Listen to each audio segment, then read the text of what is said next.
तो हम उड़ीसा से आए हुए मंगला खलखो जी जो पढ़ा चलाते हैं, इस पर आप लोग जो है कुछ जिला में घेराव वगैरह भी किए हैं, तो इस पर आप थोड़ा प्रकाश डालिए।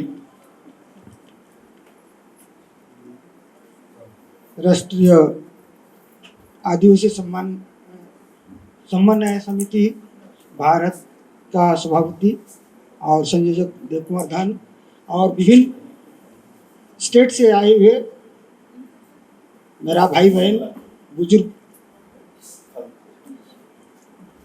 बाप समन जो आज यूसीसी का डर से, जैसे भारत संविधान में जो यूसीसी आगे से है, तो वो यूसीसी रूपी राक्षस को केंद्र सरकार ने आदिवासी को खाने के लिए, निकालने के लिए अभी उसको लिया दिया है। उसी डर से भारत का हर कोना कोना का आदिवासी डर रहे हैं, अपना अपना क्षेत्र में सरकार का दृष्टि आकर्षण दे रहे हैं। हम लोग भी ऐसे पढ़ा की ओर से उड़ीसा राउरकेला में गया 13 तारीख को हम लोग भी एडीएम ऑफिस में मेमोरेंडम दिए और विरोध जताए। तो आज अपने अपने जगह में तो सभी को ही लड़ रहे हैं, लेकिन इसमें भी ताकत कहीं उतना नजर नहीं आ रहा है। तो अभी आवश्यकता है जो कि सारा भारत का जितने भी हम लोग ट्राइब्स हैं उनको वो सबको एक होने का आवश्यकता है। और आज ये वीर भूमि धरती का जो कि झारखंड का गुमला क्षेत्र मैंने रांची क्षेत्र में सब कोई पहुँचे हैं, सबको शुभकामना बधाई। और आगे कैसे रणनीति बनेगा उस रणनीति पर हम उड़ीसा के ओर से तो मानेंगे ही मानेंगे। हम लोग को सोचना पड़ेगा, जैसे सरकार का 10 कोर्ट में, सुप्रीम कोर्ट में 10 बेंच होता है, हमारा उराव में 1 से लेके 21 बेंच होता है। मेरा उराव में 1 से 21 बेंच होता है। और अपना समाज का रूढ़ी परंपरा का हिसाब से जिसको जो अधिकार है उस अधिकार के ऊपर विचार होके समाज को एक शांतिपूर्वक बजाय रखा है। लेकिन आज ये केंद्र सरकार आदिवासियों के बारे कुछ जानकारी नहीं रखते हुए आज आदिवासी का पहचान और अधिकार का ऊपर छीनने के लिए ये मनसा बना लिया है।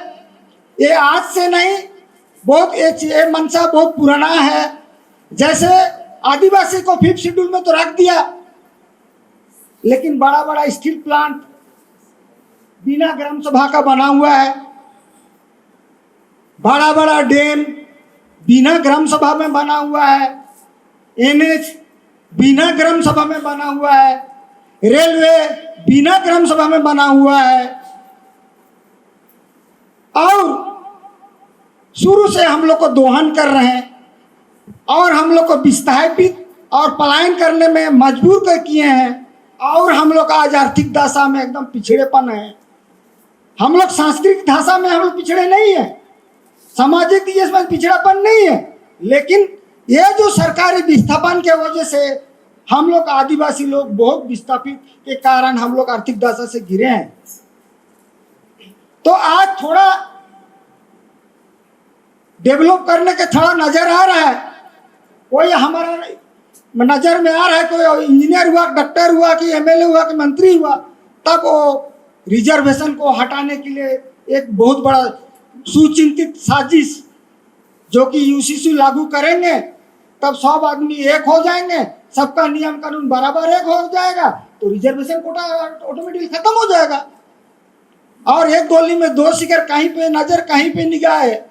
जैसे मणिपुर में जो अभी दंगा हो रहा है, आज अपना आदिवासी महिला राष्ट्रपति होते हुए भी एक आंसू तक निकल नहीं पा रहा है, ये बहुत बड़ा विडंबना की बात है।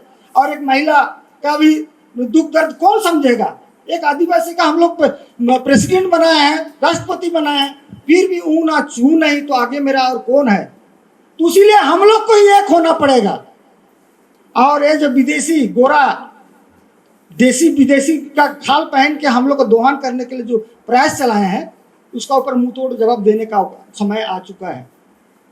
इसीलिए सारे भारत का जो भी जितना प्रकार हम लोग टाइप्स हैं, सबको राजनीति जो भी पार्टी में रहे उससे लेन देन नहीं, राजनीति से ऊपर उठ के एक सामाजिक संगठन का सुदृढ़ बनाना है और यूसीसी का विरोध खड़ा होना है, लड़ना है। उसी के साथ हम लोग का आदिवासी का बेटी रोटी बहन का जो भी मर्यादा नुकसान हो रहा है, उसमें भी स्लोगन बुलंद करना है हम लोग को, तभी जाके हम लोग शान से बच सकेंगे। और मैं ज़्यादा नहीं बोलूँगा, आगे हमारा जो राष्ट्रीय समन्वय समिति जो भी निर्धारित करेगी, हम लोग उसमें साथ देने के लिए तैयार हैं। मंगला खलखो जी को बहुत बहुत धन्यवाद, जो उड़ीसा से आए हैं।